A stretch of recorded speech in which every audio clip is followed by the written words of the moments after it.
So moving on to the next question, we have a question that reads out, my father's recent blood test showed a very low platelet count. He hasn't been injured or bleeding, but he bruises easily. Could this be a sign of a serious blood disorder? Yeah, that's an interesting question. So when we see commonly on the CBC report that the platelets are low, the first thing one has to do is make sure it's not what is called pseudothrombocytopenia. So pseudothrombocytopenia is a entity where the platelets are falsely decreased. Most common cause of this is secondary to platelet clumping.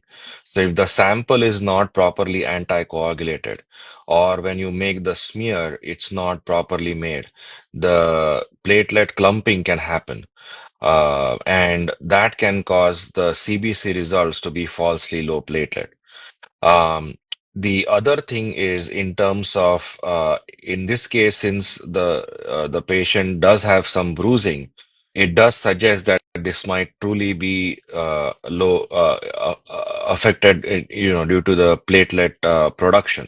So since the platelets are low and on clinical there is evidence of bruising, one might want to refer the patient to a hematologist for further workup because there are specialized tests such as platelet function assay and other and serum tests like antiplatelet antibodies, so which need to be done to confirm whether the patient has some kind of autoimmune disorder or like immune thrombocytopenia.